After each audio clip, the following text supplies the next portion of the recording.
Yeah, just a minute. So Okay. I'm just trying to do that only.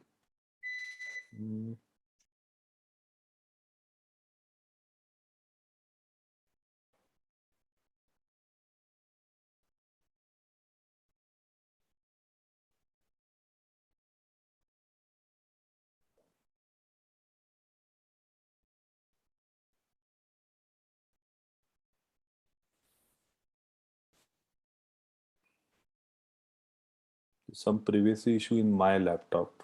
I'll just.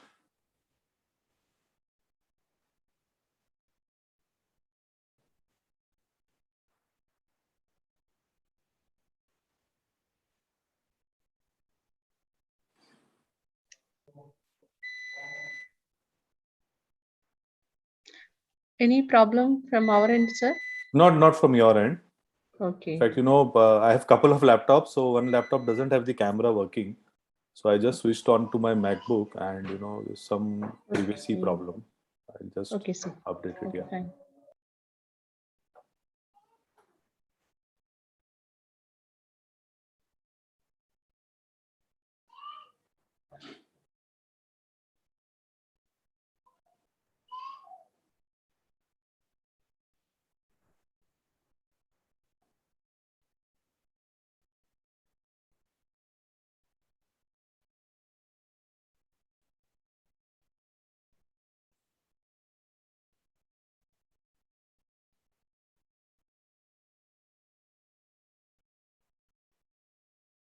It is not allowing me. Just a minute.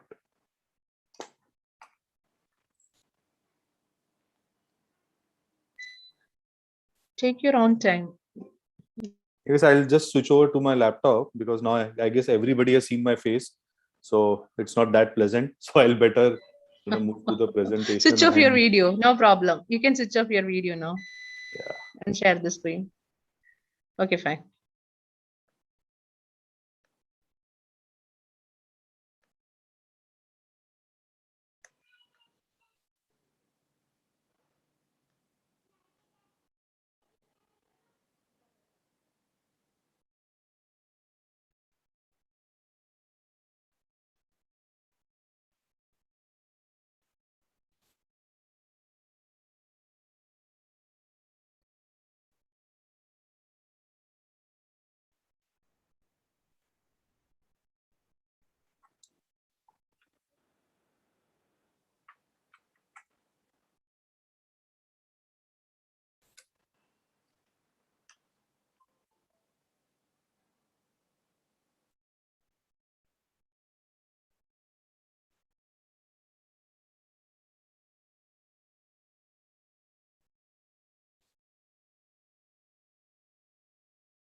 Am I audible? Yes, sir. Okay, thank you. Now we are there. Yeah.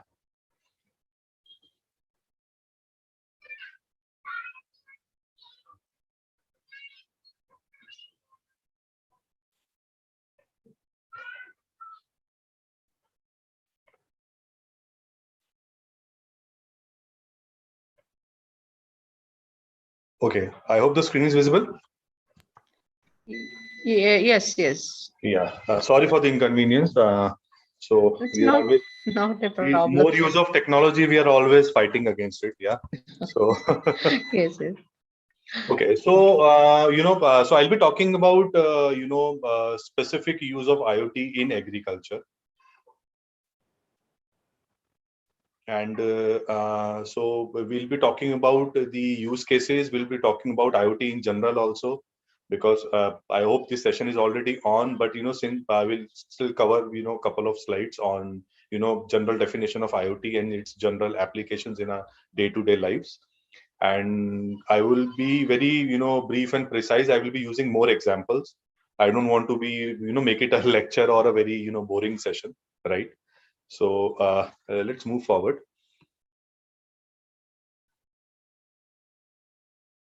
Yeah.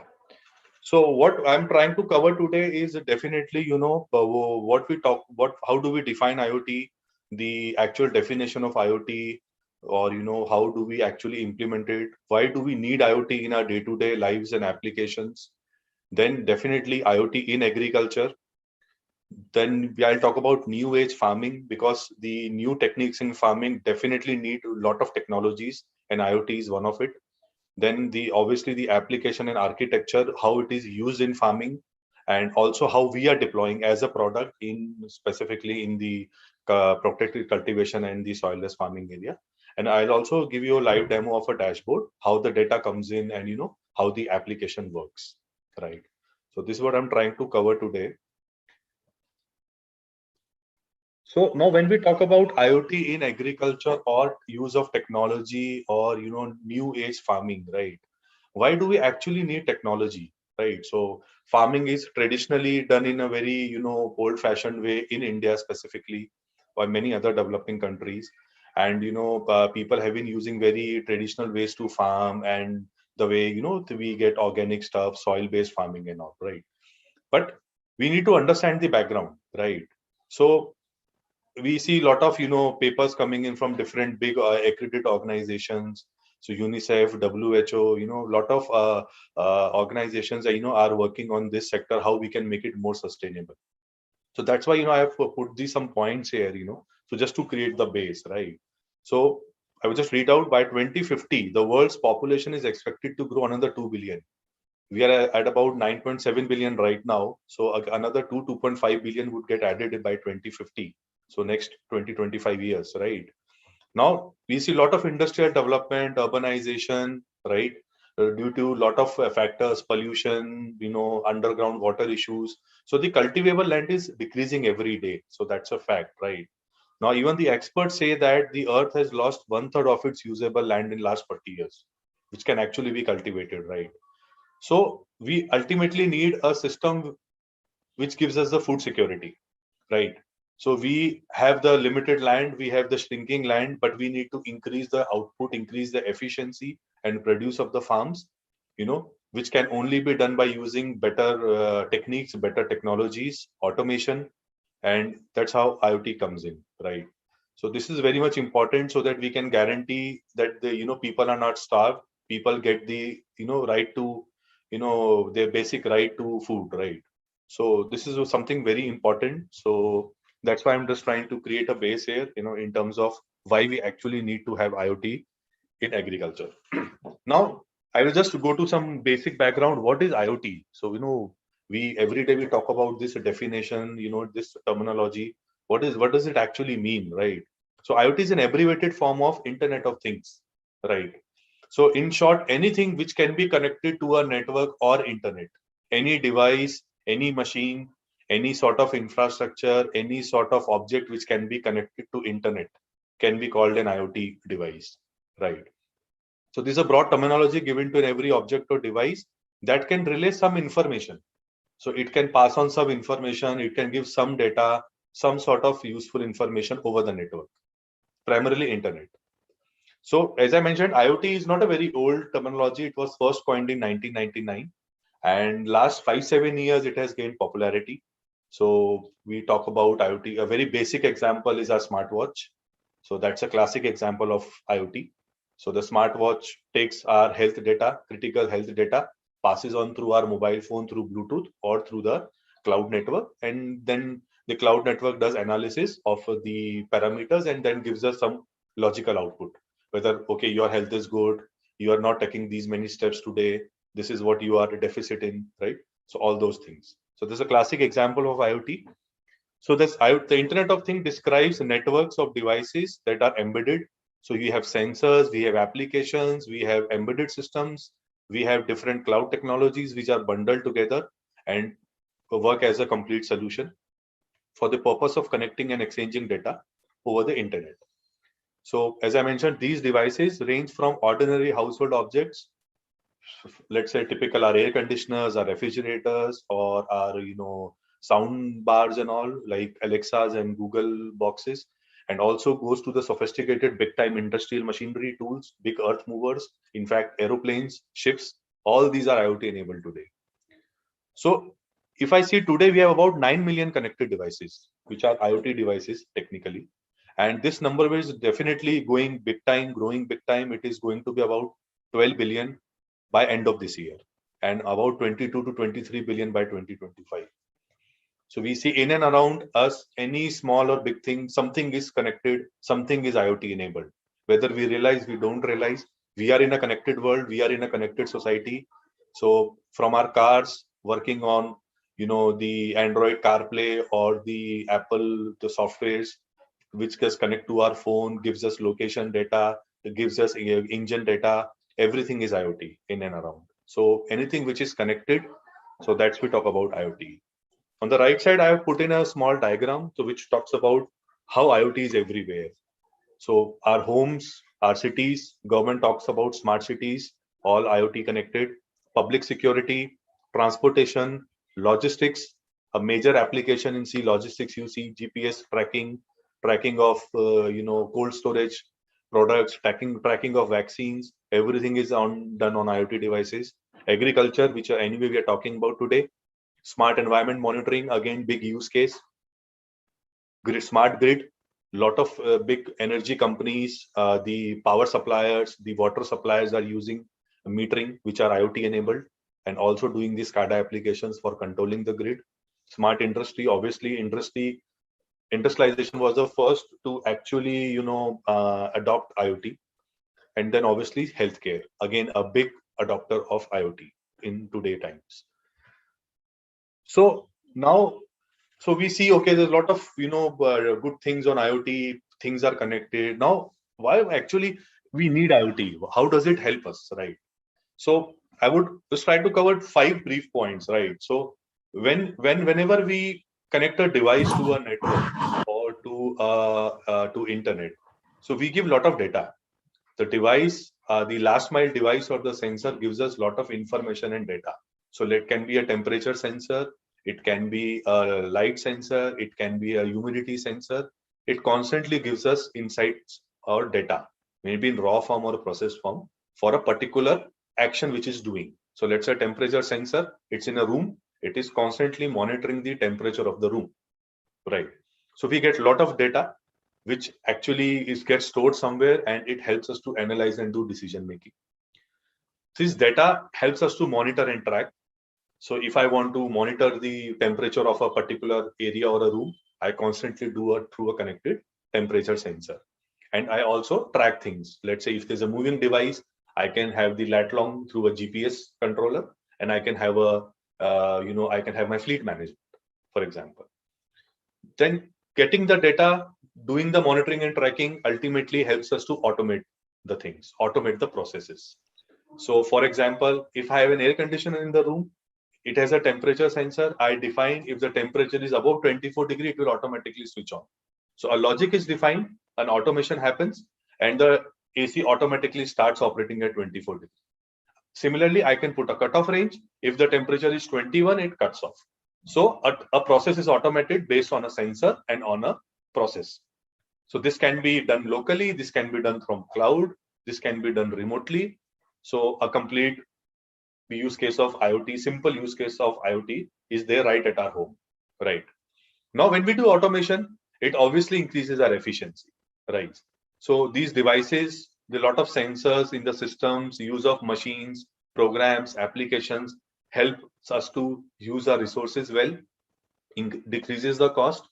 As I took an example of the air conditioner, if it is running efficiently, it will save power, it will save energy, it will save unnecessary, your usage.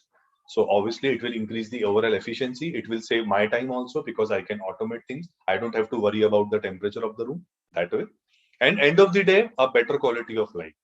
So anything which is automated, it is processed, it takes load from us. So ultimately, it gives us a ease of life, a better quality of life. So this is how IoT helps us in our day-to-day lives, be it any application, any sector, any industry. It helps in these core areas, right? Now going forward, so when we talk about the adoption, right? So now the world is adopting IoT in a very fast way. All the devices are getting connected. It has become a very core aspect of our life in day-to-day life. So as I talked about the smartwatch, a Fitbit, a wristband watch. So from health and fitness, your automation at the home, let's say your AC is Wi-Fi connected, you can remotely operate it. Automotive logistics, as I already mentioned, and going to smart cities, bigger applications, managing complete smart city from a control room, right?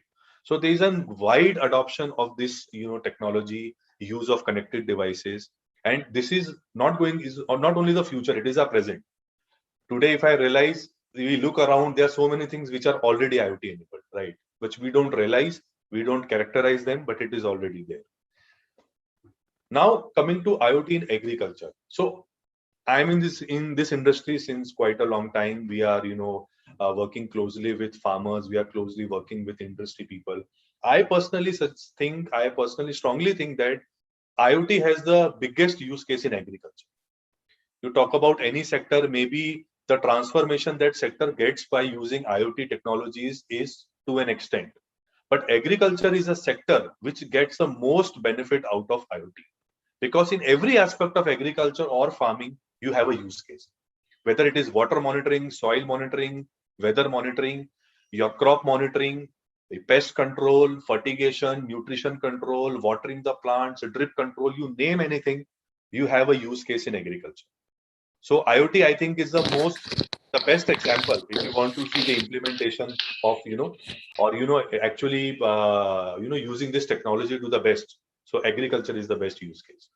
So farming, we have already seen a number of technological transformations last many years.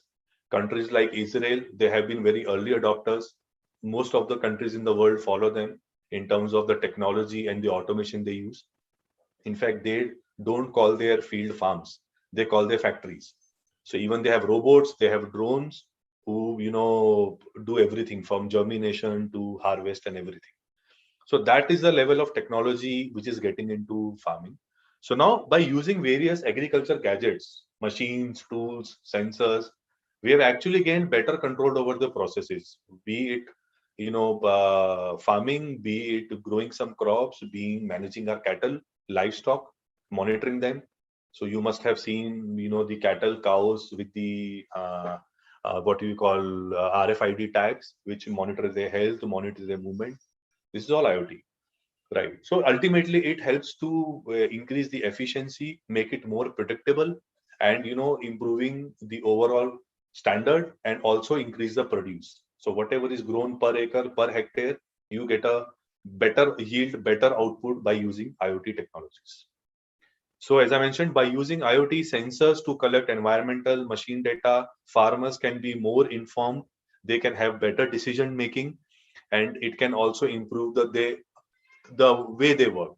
So the way they spend their time in the field, everything can be automated, and, the life becomes much more easier, right? So in fact, you can see in the images also. So drones being used for sprinkling, the insecticides in the crops, or, using the crop data, monitoring, just surveilling the crop data overall in bigger farms. So that is a classic example, right? Now, if we see as a 360-degree view of IoT use case in our agriculture, so as I mentioned, it can be most deployed. So you can have big data, lot of data coming in from different sensors. So you can have lot of analytics, you can have lot of decision making based on the data we get. Crop analysis, how the crop is growing, how the yield is going, so we can monitor the growth of the crops very closely. Auto spreading, so which is like, using drones or other applications to do sprinklers of, pesticides and insecticides. Diagnosis of disease, very important. So by using artificial intelligence and other applications, we can use predictive analysis, and you can also diagnose if there's a particular sort of, disease happening on the plant. Then definitely the fertility rate. So we can also control and define the fertility of the soil or the water or any grow media which is used in farming.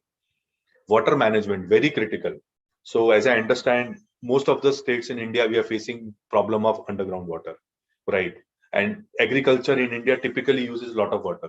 Open farms, we just open the bore well, lot of water goes in, there is no management. If we are overwatering or we are underwatering, and most of the water actually flows out. it erodes the soil. So water management is very important, and it can be very efficiently done by using technologies. I'll cover it later. Obviously, field monitoring, as I mentioned, so we can monitor big okay, plantations, big farms using drones. So we can have a complete data of the growth of any sort of damages to the farm, and also to cover the green area. If government wants to analyze what is the green coverage of the state, so it can be done through drone monitoring or GIS mapping. And soil erosion, definitely. So if we talk about, as I mentioned, IoT in agriculture, we have all the applications. Every aspect of agriculture or farming, there is a use case, right? So now talking about IoT applications in agriculture, as I mentioned, use of robots, use of drones, sensors, computer imaging, artificial intelligence, integrating with some analytics, big data, predictive analysis. So getting better insights to monitor the farm and also control. So it's one thing is definitely getting the data, monitoring, and definitely the second part is also taking corrective action. So automating. So it also helps you to major times to automate a lot of processes in the farm. For example, automating the motor pump. So we can put a timer on it. We can define if the soil moisture is low, then only the pump will run. It will not just run unnecessarily and overwater the plants. That example. So it's all about placing the equipments and the sensor at right places and get data from it, getting the insights from it, and monitoring. So now I'll come to more of the practical use cases, specifically in our Indian scenario, our country scenario. So what are the IoT elements which are typically being used, implemented commercially in the farms? First is weather monitoring. We call it weather stations. Again, a simpler thing, but very important. It can have multiple combinations. So it can monitor your farm or area temperature, humidity, rainfall data, precipitation, maybe the other factors. So it can be connected to some cloud servers or weather monitoring systems. It can also give you prediction forecast for 7 days, 10 days, that okay, what is the prediction of the rainfall in next 7 days, 5 days. So all those things are possible. So one important part to monitor the weather. Second is soil monitoring.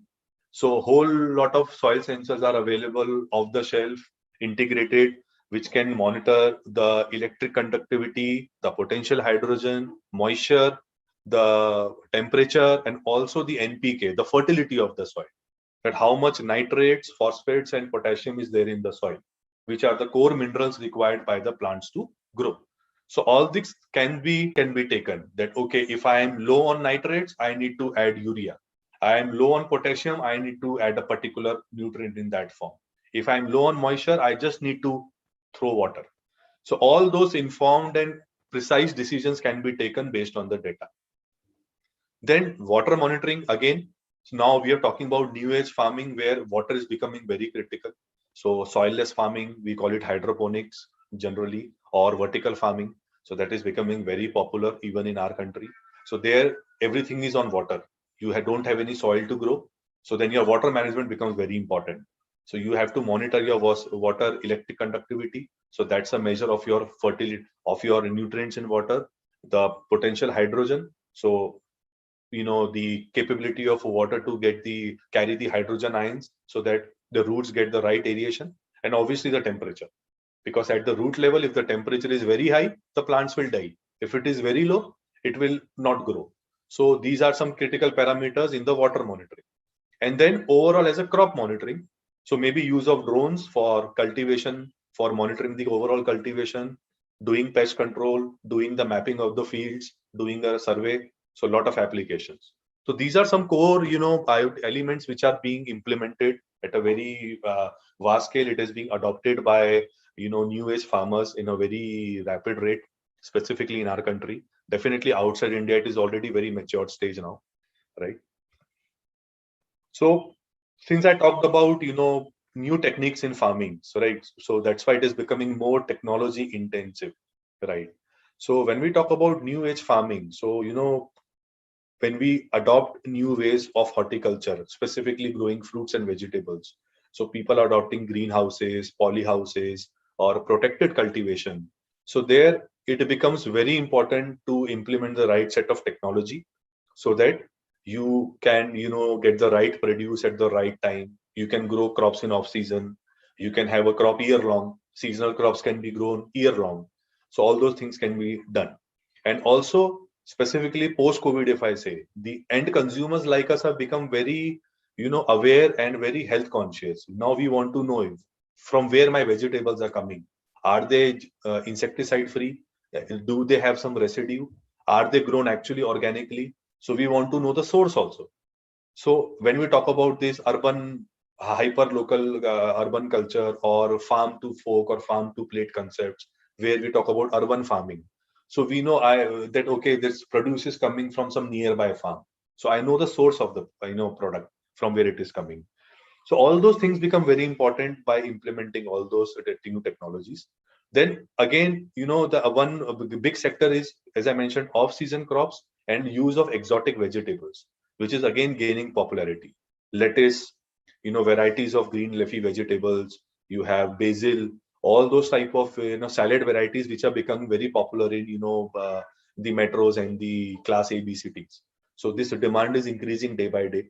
So again, these do very well in new farming techniques rather than the traditional farming techniques. So all these things when you talk about under the protected cultivation, so these methods, maybe growing under polyhouses or greenhouses, definitely they give us a lot of advantages. And obviously they need a lot of technology in terms of controlling the climate, doing the pest control, or you do a vertical farming scenario, you can do rooftop, you have less space available, or if you don't have land. So all those things can be done with the right set of combinations of the farming technique and the sensors. So this is something which is becoming very prevalent and popular in India. This is the core space where we operate, getting farmers into the new techniques, deploying the new technologies to get the best harvest. So some of the techniques I would like to, put some idea upon. So you must have heard some names. We talk about naturally ventilated polyhouses or net houses or shade net.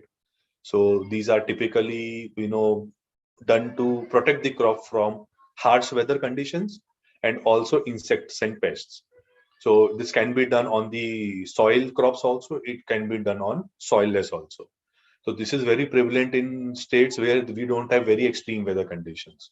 So like northern, northeast, in fact, even in Tamil Nadu and Kerala, this has been adopted. And government is also giving a lot of support in different schemes and subsidies to, build such type of polyhouses. Then we have fan and pad. So these are like almost fully automated farms, completely covered, and they have big fans, exhaust fans, circulation fans, and cooling pads. So they are like desert coolers where the crops grow, where the vegetables or the leafy crops grow. So this is predominantly used in hydroponics. So this is again, getting very popular, but is the most expensive sort of farming as on date. Then again, the vertical farming. So doing farming on vertical stands. So where you have more crop per acre. So you can have 5-6 times of the growth compared to a traditional farm. And another very new thing, which is indoor farming. So this is very new in India, but very prevalent in colder countries where the temperatures are very extreme.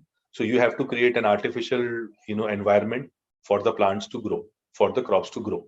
So like in European countries specifically, go to Australia, New Zealand. So indoor farming, vertical farming is very popular.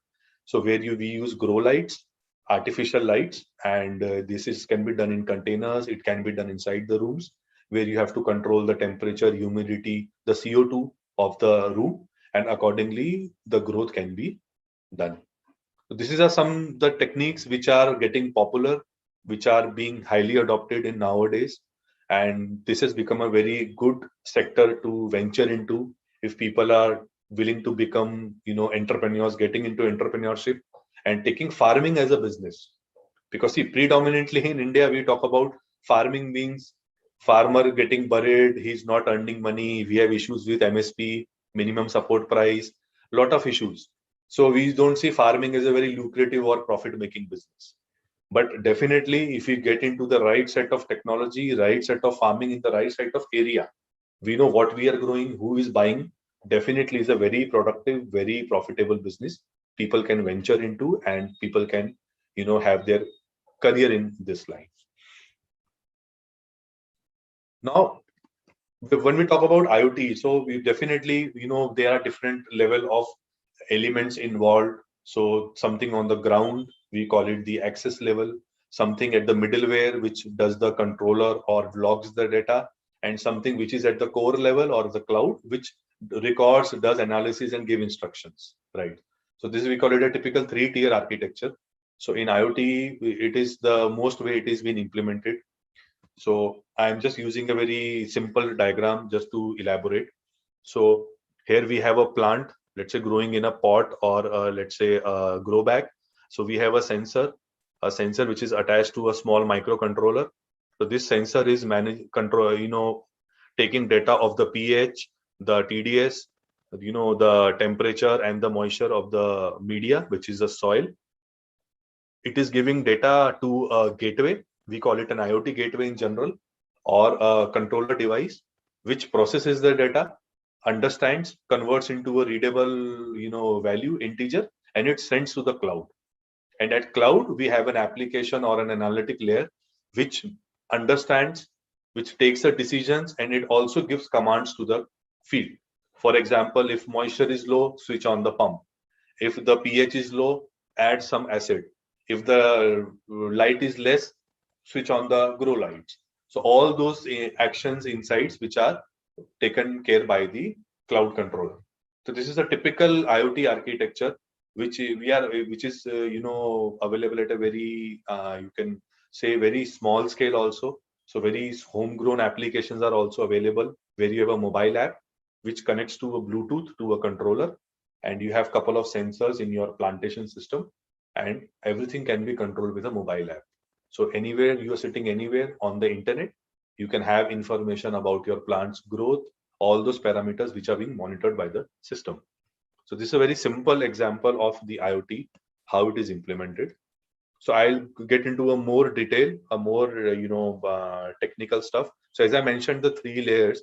So you can see down the diagram, we have the physical or the ground layer, where we have mostly the sensors, which collects the data.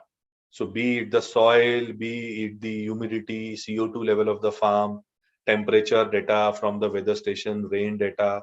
You have machineries, so you can attach some tags to the machineries, whether they are running or not. Vibration sensor, lot of information from getting from your harvest machine or your tractors can be obtained through the ODB port of the vehicle. Then your livestock, so tags can be attached to the cattle to monitor them.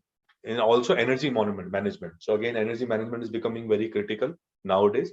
So you can real time also monitor the energy usage. What is the usage of your energy in your farm?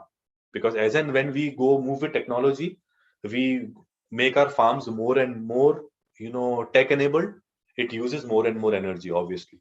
Use of fans, use of air conditioning, use of chillers, pumps, all those things require power. So definitely power management also becomes very important. So this physical layer at the bottom, it talks about the data collection. They are like on the field collecting data. Then it goes to the edge layer, or we can say a depository where the data is taken, processed. So these are typically the edge level devices, the gateways or the controllers, which sit on the top of the sensors at the local level, and they do this data processing. Because a lot of sensors are analog or digital. They give you data in hex values, or they give data in very ASCII values. So they need to be converted in readable values. So all those algorithms are built on the edge level. They do the data conversion, and they also record the data. And then we have the cloud or the application layer, where all the intelligence is being done. All the logics, all the algorithms, all the automation processes are defined. And this edge talks to the cloud continuously. So let's say application of 30 seconds or 1 minute, once a minute, the data is being sent to the cloud. The cloud registers the data, and based on the logics, the servers take the action. And from these applications, we have the access. Maybe it is a dashboard or it is a mobile app, which we can use to control. So a classic example again, let's say if soil information I'm getting that the moisture is below 20%, And we have defined into the system that if the threshold is below 20% moisture, then a specific logic should work. And the logic is start the drip motor or start the bore well. So the system will switch on the bore well remotely. Then I can put a higher threshold. If the soil moisture reaches 60%, it will switch off. So let's say if that time window is 15 minutes, for 15 minutes, the system will switch on the pump or the bore well. And then once the sensor reaches the desired output, it will automatically give a command to switch off. So complete automation based on a specific information. This can be combined. Let's say I can have a combination of temperature and moisture. If any of the variable is high, so then specific action is taken, where it's done by the system. So this is how, the typical architecture on IoT works, right? Specific to agriculture. And the best part is now, as of now, if you talk today, anything and everything can be connected. If you have a simple fan or a simple motor at your farm, which is just an energy device, it can also be made IoT enabled by using some tags, some smart systems, intermediate systems, and we can also real-time monitor whether the pump is on right now or whether the pump is off right now. So all those things are possible and widely adopted also. Very bigger farms, commercial farms, they are adopting automation to the level their roller curtains or shade nets are operated automatically. Their plant growth is monitored automatically. So the system tells them that no, the fruit is at the right stage. Now it has to be plucked, right? By the calculation of the weight, by the calculation of the size, the texture, and all those aspects. Then also, automation of obviously the irrigation system, the nutrition management, what all nutrients are desired to be given to the plants. So we have automated fertigation systems now available, who are again IoT enabled machines, which can be operated remotely as well. So these are, this is how this core architecture works in case of, when we talk about our agriculture scenario. So as I was now specific, our Indian scenario, our country scenario use cases, what we have been seeing commercially deployable, right? What is being deployed in India commercially by farmers. I'm not talking about governments or corporates. I'm talking about straight farming. So definitely climate monitoring and control. This has become very prominent, very prevalent, and very widely used. Very low cost standalone sensors are also available, which helps you to monitor your temperature and humidity of the farms. Greenhouse automation, again, which we are core area where we operate. So automating lot of processes in the greenhouse or your polyhouse or farms using different sort of sensors and controls. Crop management. So when the germination is being done, what is the cycle, what is the growth cycle, how it is growing, week by week calculation, by using artificial intelligence, and then predicting the right time of harvest. So all those things are available. Then we have the cattle management, obviously, because a lot of farmers in India also keep cattle. They also have a lot of livestock. So managing them, monitoring them is again being done so widely. Then use of drones. This is comparatively new, but definitely adopted nowadays. And here some, like in our state, Gujarat government, they have been very forerunner into this, using drones and other, unmanned vehicles to do survey, to understand the, harvesting cycle. Let's say we grow cotton in Gujarat, for example. So now the government wants to know how much hectare has been, the sowing has been done this year. So this data is not very practical by going in fields and collecting from people, right? So they do GIS mapping. They use drones to artificially capture the data and then, convert it into processes and then know that, okay, this much area has been till date covered into a specific type of cultivation. So this is again very becoming popular. Fertigation, as I already mentioned, nutrition management. What fertilizer, how much quantity is required by the type of crop or vegetable I am growing. So that is very important because vine crops need different combination, vegetables need different combination, tomato needs different, capsicum needs different, okra needs a different sort of, at a flowering stage, at fruity stage. So fertigation is very important. So widely deployed automated fertigation systems. And again, end of the day, predictive analysis. When we have data, we have a lot of information available from different channels, different sensors. Then we can have a lot of analysis and actionables for future. So I know, okay, this day last year, what I was growing, what was the output, what was missing, what went wrong. So it helps me to take a lot of corrective actions also, and it gives me a lot of insights for future. If this is the growth, when I can harvest. If this is a problem, there is a likely that there could be a pest. There could be a specific sort of disease in my plants. So all those things can be done by doing big data analysis.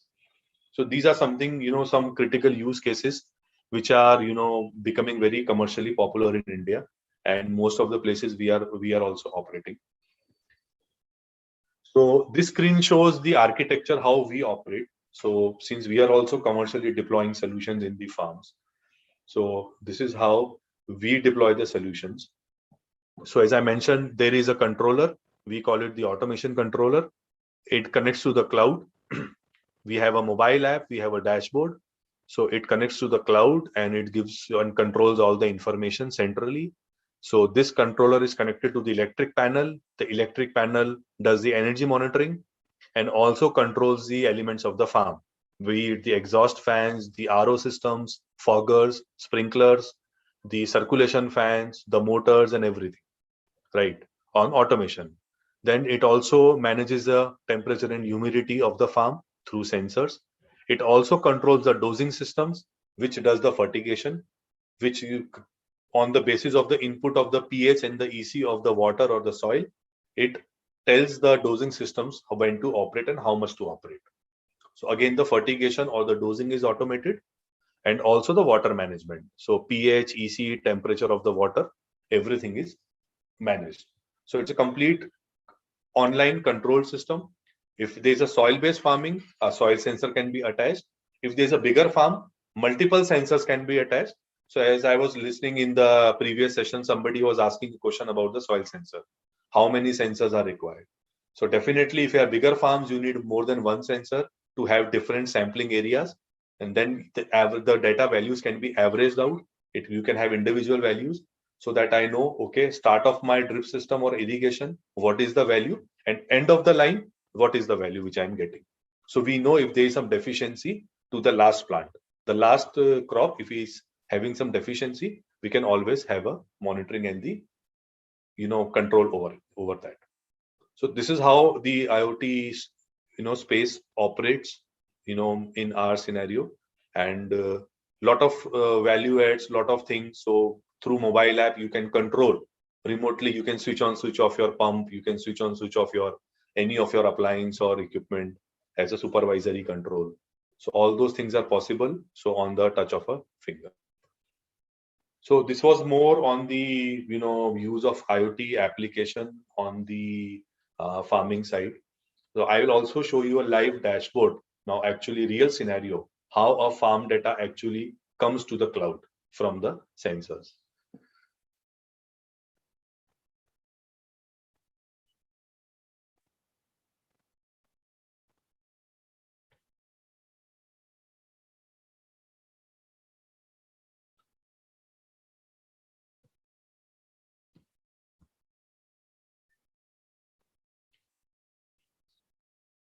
I hope my screen is visible again.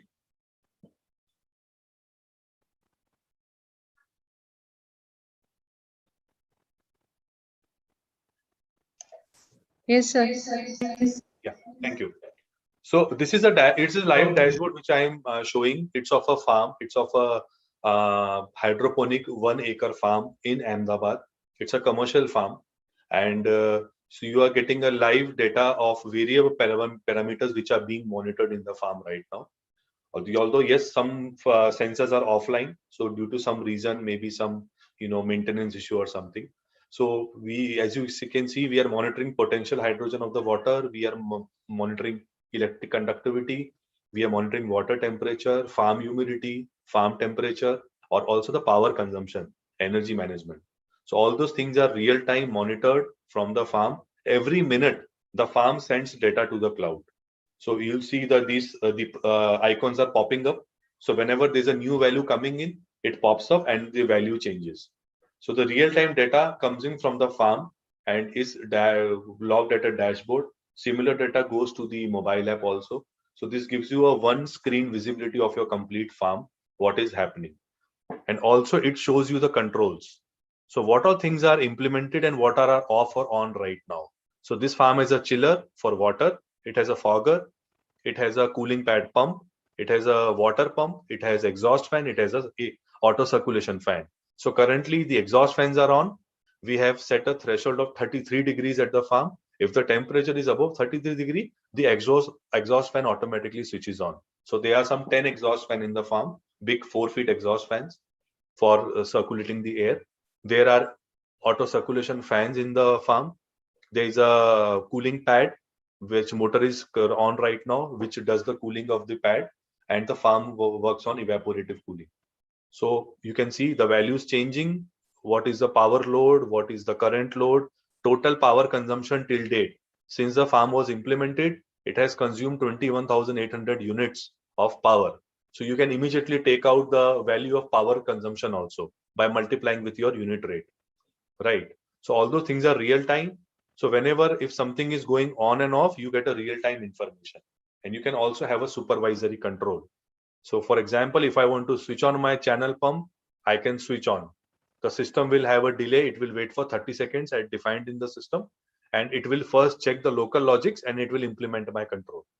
So I can also, as a supervisor, control from remote place as well. Right. So this is a like classic case of IoT application being done at the farm level, right? So we have also mapped the location of the farm on the map. They have done a lot of other things. You can have reports. I'll just show you the reports also. So we can have, detailed reports of lot of things. Let's say if I want to see farm humidity last 8 hours, so I can see real-time graphs. And these data can also be taken out in PDF or Excel files. So up to 1 year data is available with the system. So a lot of insights are available. It helps decision making. It helps automating the controls and the processes in the farm based on the crop, based on the season, based on all those parameters. So you can see, so there's a real-time graph available for the farm humidity. So you can see till early morning, the farm humidity was above 90%. Then when the fans switch on, the humidity decreases as the day progresses. And that's how it works. The similar data can be taken out in form of reports also. So that way, up to 1 year data is available. So it's just by a couple of clicks, you can get all the information. Right. So traditionally, when we do farming, we don't have any data. We are just dependent on weather, we are dependent on groundwater, and we are dependent on some government funds and subsidies that government will come and assist and will grow something. And end of the season, end of the harvest, the farmer doesn't know how much is actually growing, what price he will get from the market, and he lives in total uncertainty. Correct. So all those things can be mitigated, eliminated, obviously, by using good technologies, by implementing right sorts of sensors and controls in the farm, definitely. So this is how, the application works. So as you can see, again, I'm just showing you the live dashboard. Maybe I can show you some other farm as well, some other parameters. I'll just show you a farm which has the soil sensors. So this is a farm in Chandigarh. It's a cucumber based farm. I guess it is offline right now, some power issue. I'll move to somewhere else.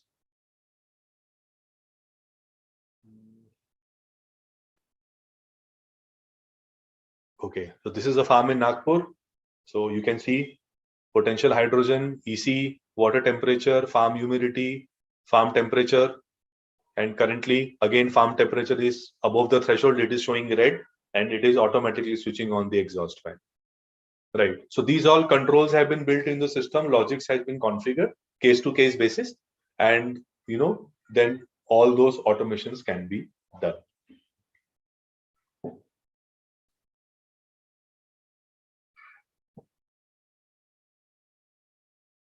So this is from me right now. So, I've been trying to be very brief, on specific to the subject. And, I think I would love to take questions or any sort of queries or any clarifications if, somebody has. Definitely, I would like to answer that.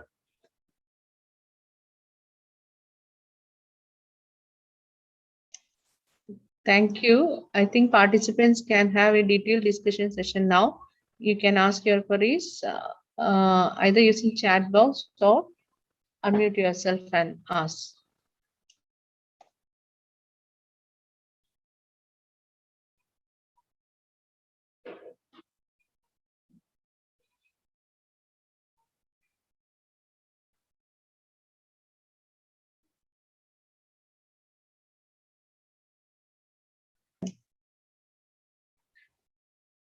I have one query. If that electrical conductivity changes, what is the measures taken in your automation? So, okay, so the EC is controlled by the dosing system. Yeah. So we define the electric conductivity level which is desired. I'll take an example. If we are growing, let's say, basil, Italian basil, so it at the growing stage when it is germinated, it needs an EC about 1 millisiemens. Okay, so or 1,000 microsiemens. So when it grows gradually, the EC goes up to 1.82. So with the growth rate, with the time defined manner, we change the parameters into the system. It can be auto configured, and there is a dosing pump at the farm which automatically operates, takes the nutrition from the nutrition tank and puts into the water, the mother tank, and maintains the EC. So we can always have a low and high defined that, okay, my EC should operate from, let's say, 1.2 to 1.4. So the system automatically maintains that EC level for. The only manual intervention is you have to tell the system what EC is required at what stage. Okay. So this fertigation tank, there is a mother tank and other tanks, no? So that is also monitored and we have to refill it manually, no? Yes, yes. They have to be definitely monitored. Again, it can be refilled automatically. But again, nutrient tanks, you have to make nutrients. Most of the commercially available nutrients come in soil form. So you have to mix it with RO water, right, for fertigation. So that is again a manual process. We can have automated processes for that, but again, sky is the limit. How much money a farm owner is willing to spend on automation? That is the big question. That is the key. So anything and everything can be automated. As I mentioned, developed countries are using robots to even harvest or do the germination as well. So that is also possible. We have mixing tanks available, which have motors. They can automatically do mixing for us. So all those things are available. It's again a commercial decision by the farmer or the owner that to what scale I want to go. What is the extent of automation I need? Like EC and pH can be monitored by a handheld sensor, which is available at 700 rupees on Amazon as well. Any off-the-shelf website your product is available. So that can also give you a monitoring, but somebody has to take it into the water, do monitoring 5 times, write it on a piece of paper on a diary or a register, right? So that is also a process. But again, that sensor may be not that accurate. It has got a limited shelf life. When we talk about IoT, we use industrial grade sensors. They have got a better life, they have got a better accuracy, and they need minimum intervention. So those are the points which need to be considered while we design the automation. Okay.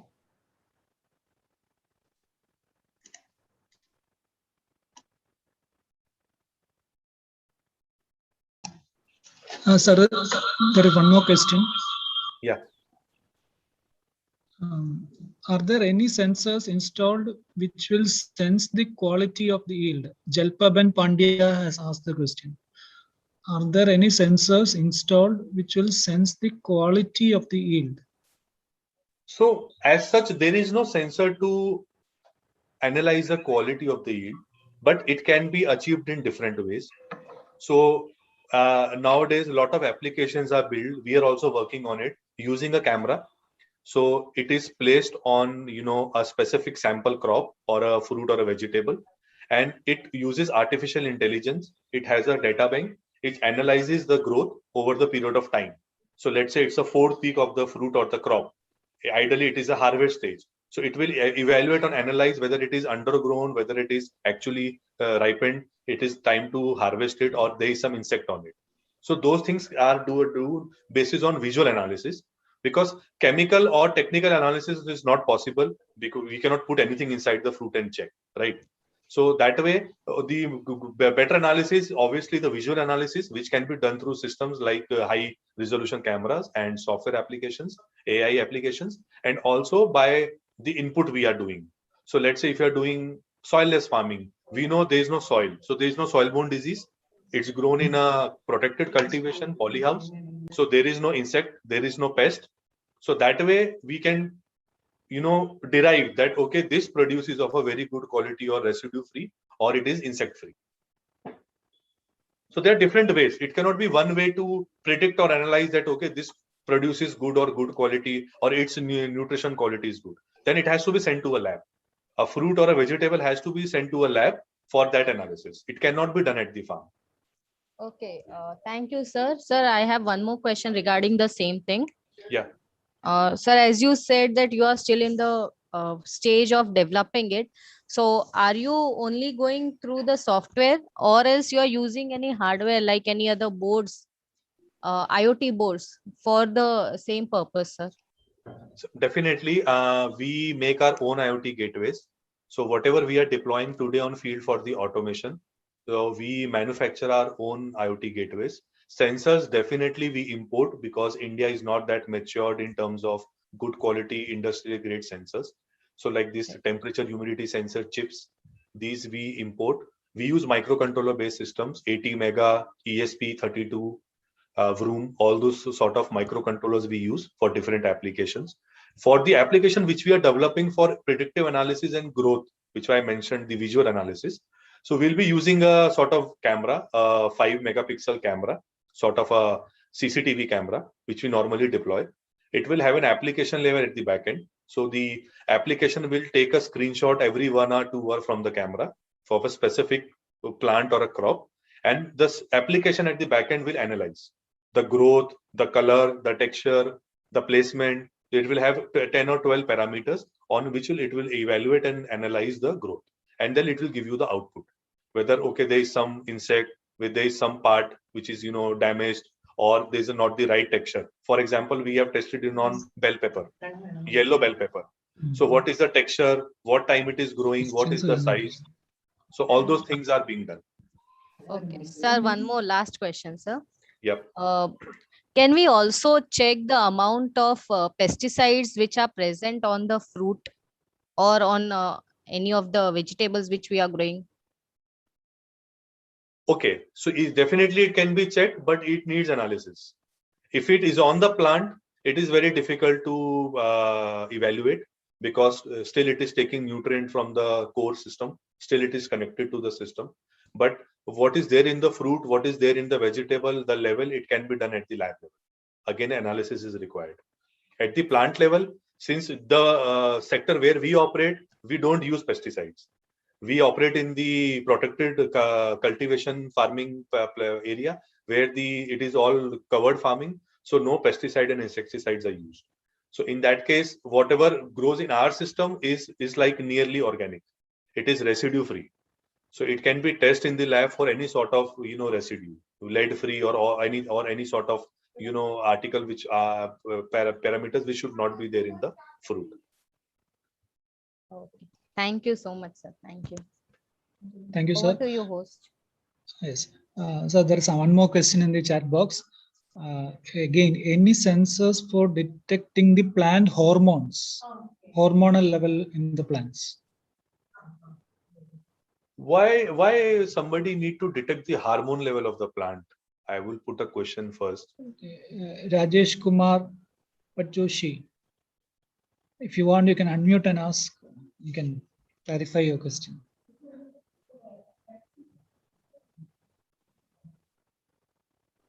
Sir, I want to just know that whether there any harmonics is detecting of the plants or not.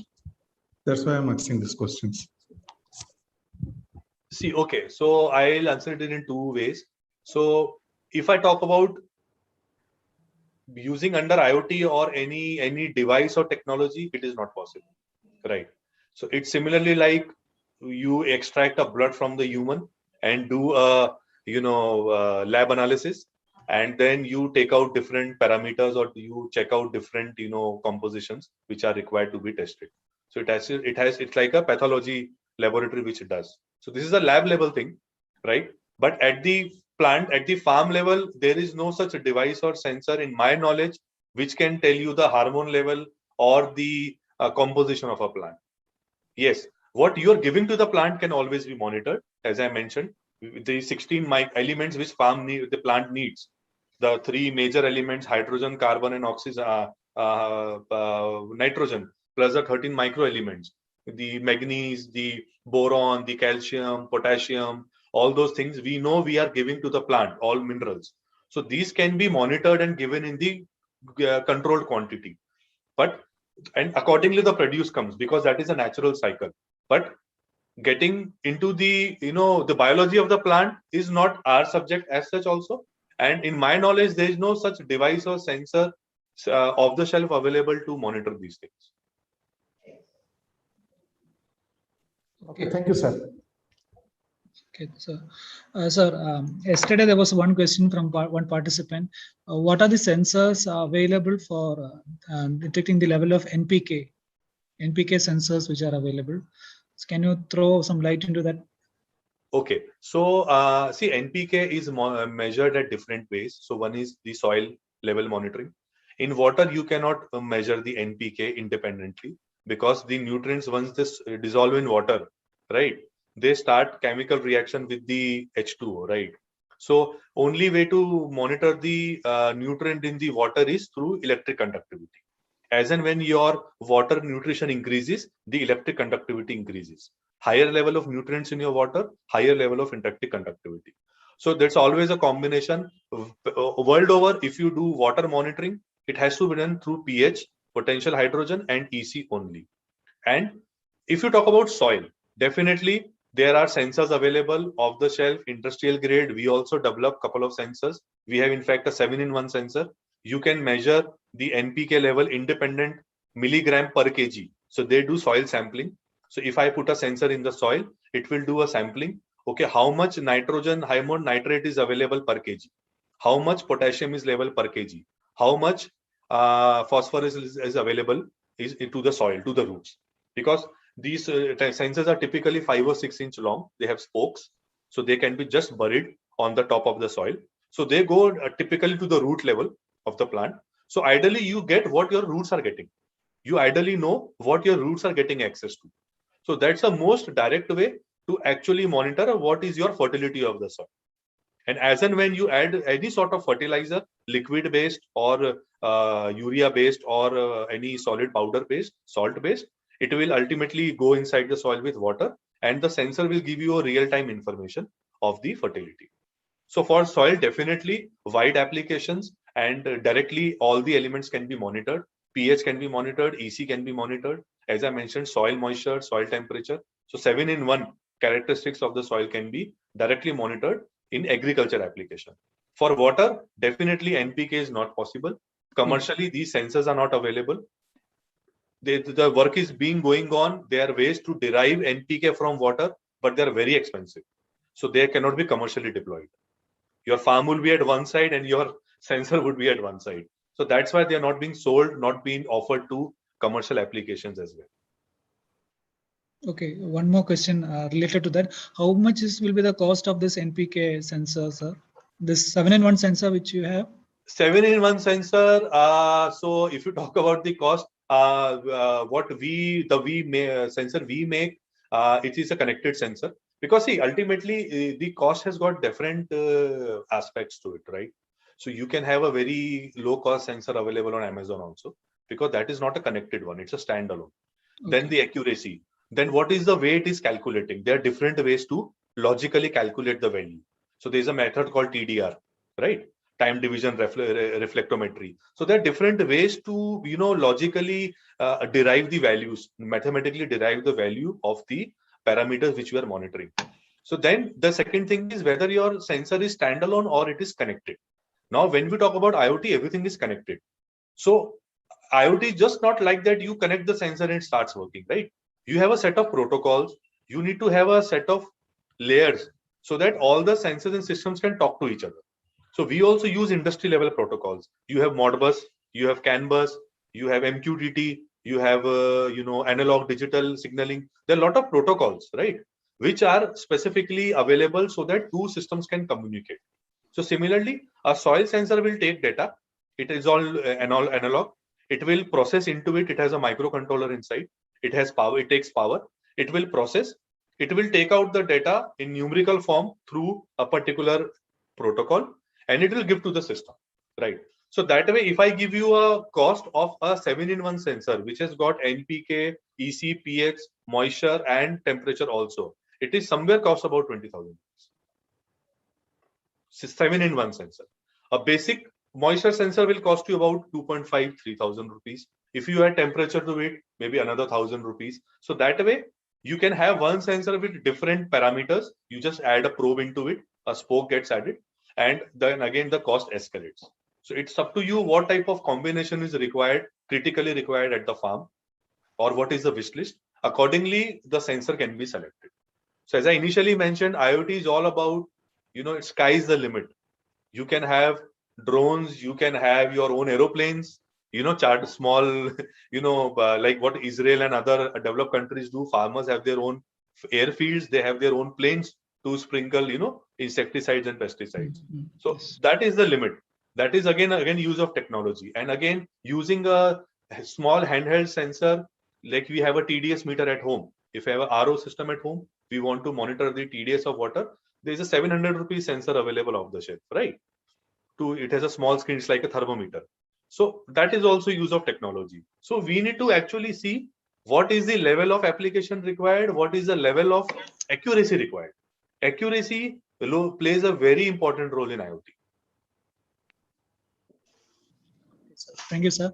Well, there's a question in the chat box from Aradhana Negi. I think she's talking about the demonstration that you showed. The services, the platform, like the in demonstration, what is the cost range of such a platform that you provide to the farmer? Okay, so what the dashboard which I shown you, it's an part and parcel of the system. So that goes bundled with the product. So the product, what we sell is defined into different characteristics. So there's a core controller or a automation controller, which is the heart of the system, which is must for any farm. Then you have layers. So you can select what type of doser you want, what type of sensor, as I mentioned, combination of sensors. You want wireless. If it is a bigger farm, you can have Wi-Fi or LoRa based. You can have wired based. So we have all different combinations. On an average, if you are deploying a 1-acre farm and you want to put automation, it will cost you anywhere between 70,000 to 1 lakh rupees. For a commercial IoT implementation, what we sell in the market, that includes this cloud, it includes 1-year services, it includes the mobile app, it includes everything. You have to give power, you have to give a 4G SIM card or Wi-Fi to the system. So that's how the product cost. Again, I would mention we are the cheapest in India in terms of use of technology and use of IoT. That's our USP. Any automation system off the shelf which are known in IoT, Blue Labs, AutoGrow, in soilless farming, they are world over prevalent systems. All these systems cost you above 1.5 lakhs. So because I'm in that space, so I can openly commercially tell you the comparisons, right? And especially all these systems are not IoT enabled. They are just automation systems. What I am talking about is pure IoT, pure use of IoT. And we have our own manufacturing facility in Gujarat itself. So it's a complete make in India product. So I can put it that way. Aradhana ma'am, do you want any more clarification? You can unmute and ask. Thank you so much, sir, for your answer. Agree with the answer. I got very valuable information from your side. Thank you so much. Thank you. Thank you very much. Yes. And the participants also need your email ID and contact number. By the way, we want to tell that we have one more interaction session with Gauravshah. So if any of you want to discuss any of the particular topics, you can put it in the chat box. We can share with him about some specific expertise or anything which we want to discuss in the coming session. So please put your any topic of interest in the chat box. We will definitely share with Gauravshah. You can also If you come out with some questions, after the session, tomorrow, day after. So day after tomorrow, we have one more session. So that day I would be specifically covering hydroponics. So that would be a core session on hydroponics. Its viability, commercials. I'll be talking about deep dive into the types of applications and how does that farming is doing in India in terms of commercial viability. What is government doing over it? So we'll have a very specific session on hydroponics, soilless farming. But that farming is purely technology driven. You cannot do hydroponics without technology, without IoT. So that would be a very interesting session. But definitely by the time, if you come out with any question, be it very relevant, stupid, don't hesitate. You can, on the screen, you have my details. You can always put an email to me. You can visit the website. It has got very limited information though. But again, you can have a insight understanding what we do, what all farms we have developed in India. So all those information is there in the website. So any sort of query you want, very deep technical level, up to the microcontroller level, or at a very generalistic level, definitely you can keep it with you, and I would love to answer that. Participants can also, if any of the questions that you raised in the previous session is not answered to your satisfaction, you can put that also. You can, in fact, we are sharing also the feedback link. There also you can put your doubts and your suggestions and your any questions which you want to clarify. We will be taking it and putting forward it to Gauravshah because he's a expert in that. By the way, sir, one more question in the chat box for us. It is asked by Kruba Raji. How to monitor the growth of plants? How are you? Question is exactly how to monitor the growth of plants. Okay, it's an interesting question, and it's a very common question actually. People ask, right? So there are very different ways. So one is obviously you do the physical verification or the physical monitoring, as I mentioned, whether you do through eyes or you do through use of technology like cameras and all. Then we have databases available. So like we also tied up with a couple of agriculture universities in Gujarat. So we know which type of seed is used, what type of breed it is, how much time normally it takes, what type of farming is being deployed for that particular vegetable or plant. So those lot of parameters come into place. And then we have a definite timeline available. I'll take an example again of lettuce. So if lettuce grows in 8 weeks traditionally, it grows in 4 to 5 weeks in soilless farming. So how 4 to 5 weeks? Because we have all experimental and test data available from the researchers, right? Based on that, we do commercial deployments. So similarly, we use best of the brand certified seeds, which guarantee that sort of output and yield. And then the plantation is done. Now, if it is not happening in that particular time, like 3rd week, the growth should be 5 inches. If it is not happening, then we look back, okay, what is missing? Whether my water temperature is not right, whether I'm not giving the right nutrients, whether I'm not giving the right temperature, whether there's a bolting happening, whether the leaves are curling or burning. So lot of visual inspections help us to monitor the growth. And also, as I mentioned, we are building some technology-based applications to automatically monitor the growth, doing the sampling. So those are the ways, because see, farming is all you are playing with nature, right? It's all nature. It's not a machine. So you have to do a lot of visual inspection. I always say, people say, okay, Gaurav, I have taken your automation. Now I will sit at home and relax. No, it doesn't work that way. You always need supervision.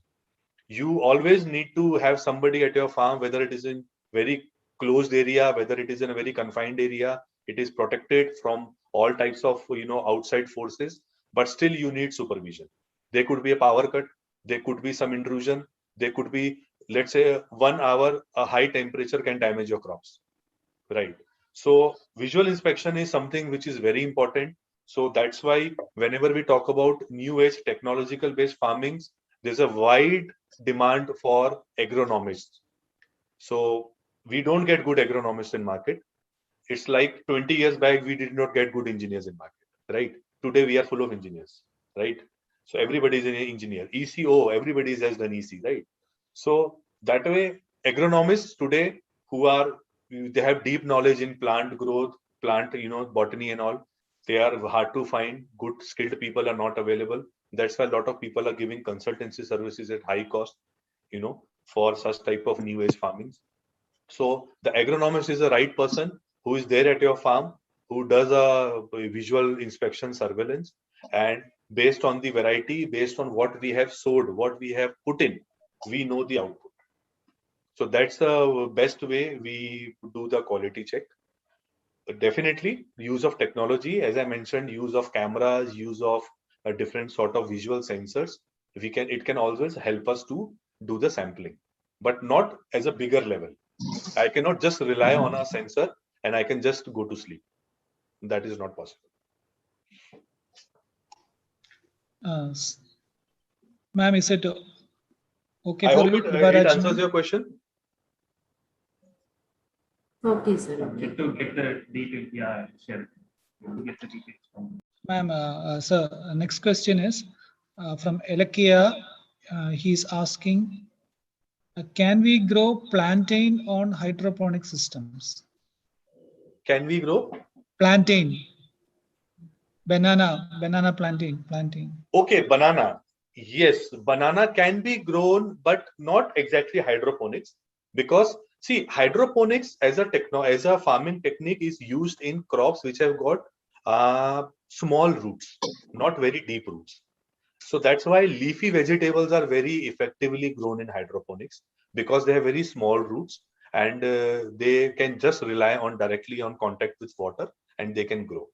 Bigger plants like banana, or for that matter, we grow vine crops like cucumber, we grow okra, we do tomatoes, we do capsicum. These are grown in grow bags. So the grow media which you have to use is coco peat, which is that the fiber which comes out of coconut, right?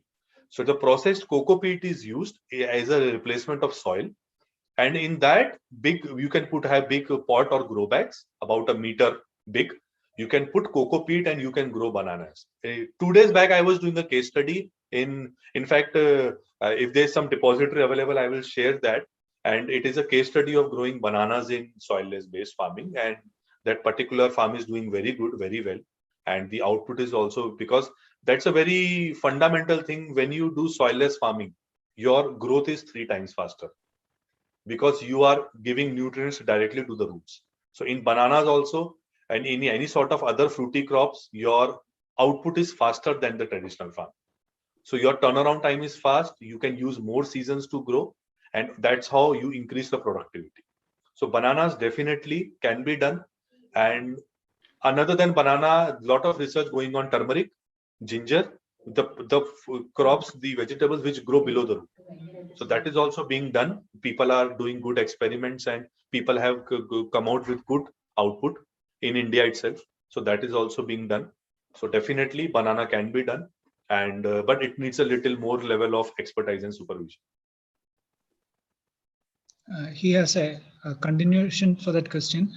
Plants can be infected. So how can we rectify that? Yes, that is a very relevant question. When you do soilless farming or other than, like hydroponics, if your one plant gets affected, the same water or media goes into all the plants. So immediately all the plants get affected. That's a it's a definite thing. It happens. So like, some sort of infection on the leaves or some sort of root fungus. So for that, we have to do constant monitoring, sampling, and we use different sort of non-chemical,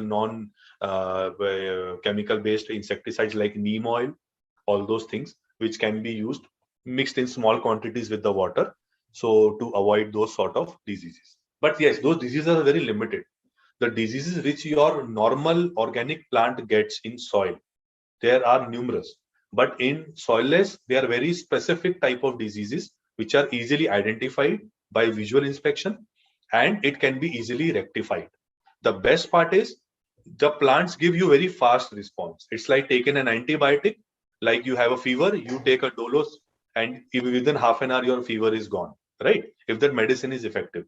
So similarly, in soilless, your plants respond very fast to the changes. So if your temperature is high, they will respond very fast. If they get the right temperature, they will again come back to normal. So it's very fast. So that's why things are very fast in this sort of farming. So you can always control things. Things can be identified very well. And as I mentioned, the diseases are all very countable and identified. There are two type of problems happening to the roots. Some 3-4 type of problems happening to the leaves. If fruiting is not happening, flower is happening, we know there is some deficiency. So all those masala is available to us. We know what is to be done. We are not in the darkness. Okay, what is happening to us? I hope that answers your question, Rakesh sir. We will take some other questions from some other field. Nitish Kumar has asked a question. Do you want to ask it directly, Nitish Kumar?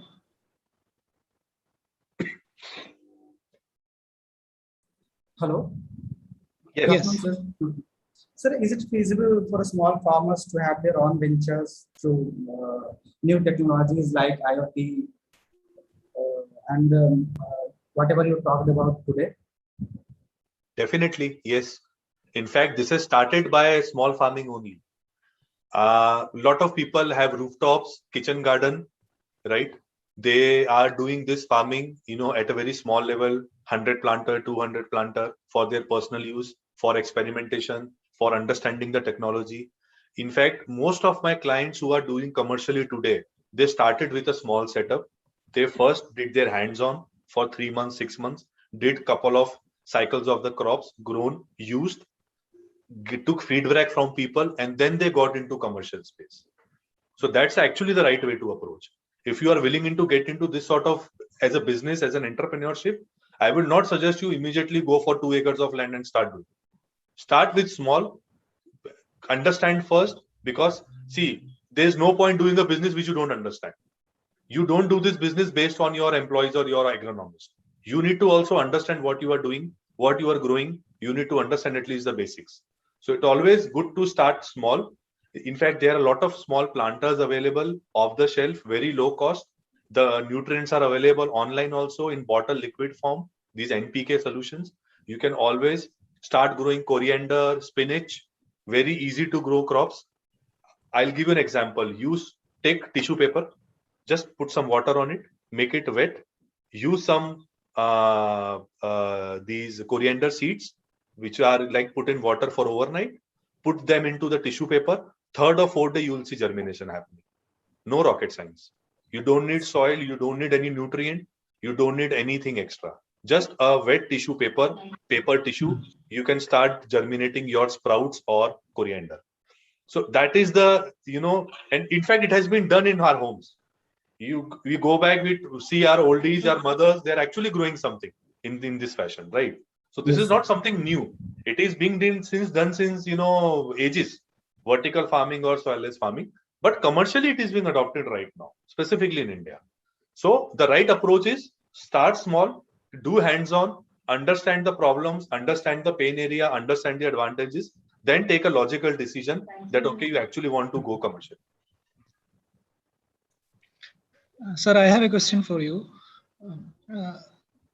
For a basic prototype, which we want to do, might be to develop for doing some other research activities in agriculture, how much will